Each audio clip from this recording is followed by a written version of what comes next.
Hello, hello, hello! Regardez-moi ces vrais petits bijoux pour nettoyer votre peau en profondeur. C'est mon gel douche au savon noir, une tuerie pour la peau. Et pour cela, je vous montre toutes les étapes que je fais pour fabriquer cette petite merveille. Alors, je vais vous décrire au fur et à mesure les ingrédients qu'il faut utiliser dans un process de gel douche artisanal. Donc voilà, je vous montre déjà grosso modo toutes les huiles et beurres que je vais utiliser pour ce magnifique gel. Et ensuite, on va passer réellement à l'étape d'après. Bien entendu, on est sur une formulation qui a été pensée et je vous montre simplement comment je m'y prends. Sachant que c'est une vidéo que vous pouvez réaliser en vous inspirant de mes anciennes vidéos de gel douche avec les proportions que j'avais données. Là, c'est une formule personnalisée, je ne peux pas vous donner les mesures exactes. Et donc, qu'est-ce qu'on fait? Dans un premier temps, on va mélanger notre huile de coco avec notre huile de ricin, avec notre huile d'olive. Voilà, moi j'utilise ces trois huiles vraiment pour un rendu optimal au niveau de la peau en fait. Donc derrière, j'ai pesé mon eau et je vais maintenant rajouter la potasse dans de l'eau.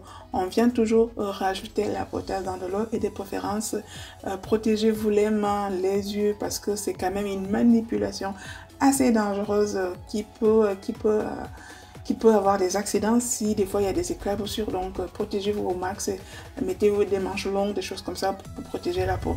Alors je commence à vérifier la température de mon mélange, c'est-à-dire de ma solution de potasse et d'eau, et je vais attendre qu'elle refroidisse un tout petit peu parce que j'aimerais atteindre une température aux environs de 65 degrés.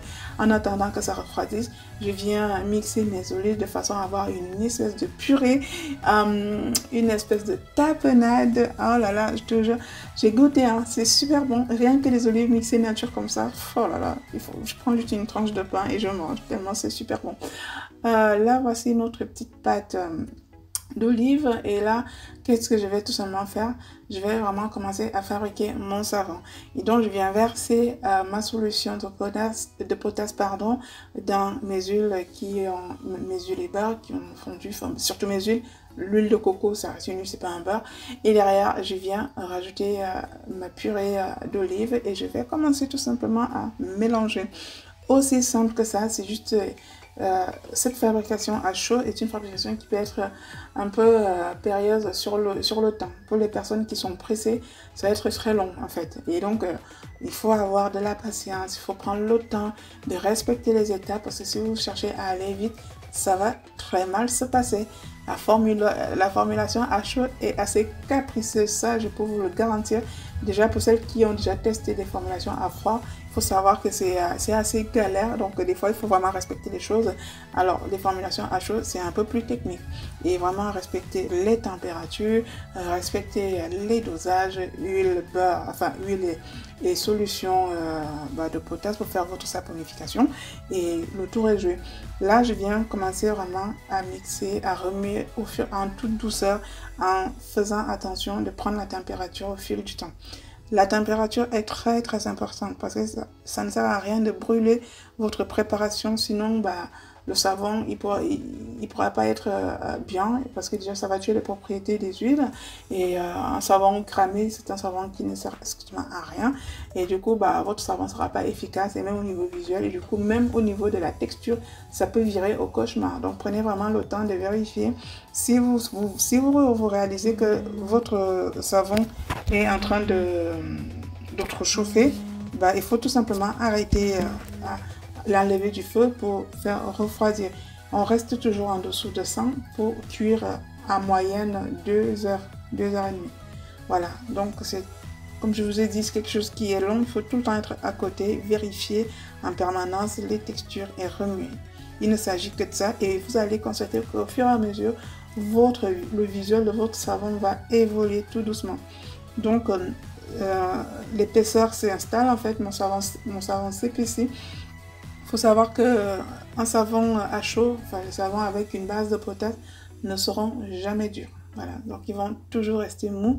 Et donc en gros ce qu'on essaie de fabriquer en fait, c'est de la pâte à savon. tout simplement. Et pour cela, il faut respecter les recettes, suivre le process, et ainsi de suite. Bon, vous voyez déjà le visuel a commencé à changer, il est même déjà relativement changé, mais mon savon n'est pas prêt. Il n'est pas encore cuit en fait. Ça se voit au niveau des parois de ma casserole parce qu'il faut vraiment que la pâte reste hyper collante en fait. Et ça vous donne un indice au niveau de la cuisson de votre savon. Donc je vérifie la température. Je suis restée tout au long de cette saponification en dessous de 80 degrés. Voilà, mais vraiment.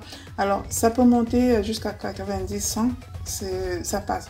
Mais il ne faut pas que ça soit au-delà de 100 en fait, sinon votre savon il va mal cuire en fait et du coup il ne sera pas topissime en fait. Et donc vous pouvez déjà voir au niveau des parois, la pâte reste accrochée et voilà, voici le visuel final que vous devez avoir. Là, votre savon reste certes mou, il est devenu presque translucide, mais un peu brun. Et là, notre pâte à savon est juste prête. Mais moi, je ne vais pas m'arrêter jusque-là parce que je suis Naomi. Je veux quelque chose de hyper efficace pour la peau. Et donc, je viens faire des ajouts à la fin. Je précise que je préfère faire des ajouts à la fin pour préserver les propriétés de ces ingrédients en fait. Donc je vais prendre l'équivalent de 2 citrons que je vais tout simplement presser et récupérer le jus. Le citron étant clarifiant, étant assainissant, étant astringent, en fait, vraiment pour les peaux à problème, les peaux grasses, les peaux avec de l'eczéma, des boutons, de l'acné. Ce savon, c'est une tuerie, c'est une dinguerie pour éradiquer tous ces problèmes-là. Donc derrière, je viens rajouter du sucre en poudre, du sucre blanc. Vous pouvez aussi utiliser du sucre brun, ça ne change pas. Le truc, c'est vraiment, il faut savoir que le sucre, il est super nettoyant, il est clarifiant et le sucre va accentuer la mousse de votre savon. Donc c'est un double effet qu'on recherche. Je viens rajouter aussi de la glycérine végétale.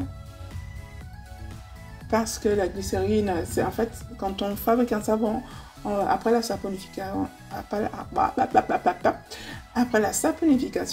il restera toujours de la glycérine. Et donc, du coup, je viens la rajouter à la fin pour préserver ses bienfaits, en fait, sachant qu'il y aura déjà la glycérine dans mon process de base, mais le fait d'en rajouter à côté, ça vient accentuer le côté hydratant de mon savon, histoire qu'il ne soit pas asséchant, histoire qu'il soit vraiment doux et respectueux de la peau.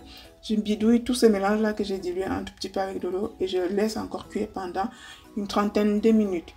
Et derrière, j'ai juste fait chauffer mon eau et j'ai dilué.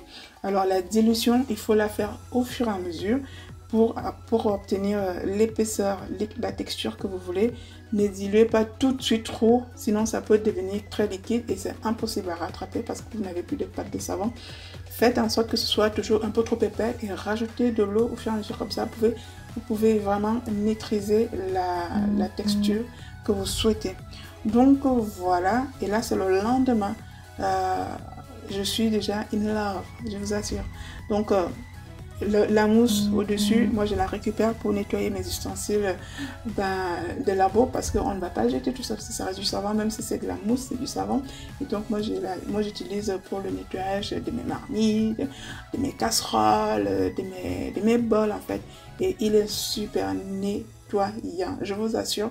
C'est un produit qui est quand même rare au niveau de mon catalogue parce que je ne peux pas fabriquer de très grosses quantités parce que c'est hyper long à faire, mais vraiment hyper long. Et du coup, niveau rentabilité, c'est pas ça en fait. Mais vraiment, je fais ça pour rendre service à ma clientèle et c'est vraiment une tuerie pour la peau. Il faut juste tester pour le croire parce que là, de bouche comme ça, c'est un peu compliqué. Mais une fois qu'on le pose sur la peau, le nettoyage que ça vous fait, on est sur un savon qui n'assèche absolument pas la peau, contrairement au savon noir qu'on peut avoir, surtout les savons noirs d'Afrique, qui sont hyper asséchants, qui créent encore d'autres soucis au niveau de la peau, tellement ça vous aspire tout sur la peau. Moi, je fais toujours un test des pH et surtout, pour les savons, c'est hyper important. Mon savon doit respecter le pH de la peau. Il ne doit pas être au-delà de 10 ou de 11, même si c'est vraiment la limite. Le mien est à 8. Il est juste perfect, you know. Il est parfait. Et donc, après nettoyage, vous n'êtes pas pressé d'appliquer quelque chose tout de suite sur la peau parce que ça tire. Non, non, non, non. C'est un savon qui est nettoyant et hydratant et purifiant et franchement, une tuerie. Donc, allez, je fais toujours ça avec mes gants. Je teste un peu. Ça me permet déjà de voir moi toute seule ce que deviendra mon savon. Si j'obtiens des propriétés comme ça avec des gants, je sais déjà que mon savon est de ouf, quoi. Et là, j'enlève mes gants. Bien sûr, qu'est-ce que vous ferez? Il est déjà prêt à l'emploi. C'est l'avantage avec les gels douche, enfin les savons à chaud, c'est que vous pouvez déjà les utiliser juste après fabrication. Donc, regardez-moi. Regardez-moi déjà la mousse.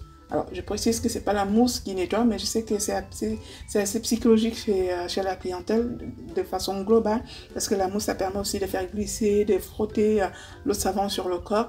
Mais du coup, c'est pour ça qu'il faut choisir certaines choses comme de l'huile de ricin qui est mousseuse, de l'huile de coco et surtout le sucre aussi. Ça permet d'accentuer ce côté-là. Regardez juste l'état de la peau. Je n'ai même pas encore appliqué de crème. Ma peau, elle est juste méga hydratée et belle. Allez, je vous dis à très bientôt pour ma prochaine astuce beauté. Bisous tout le monde, bye bye.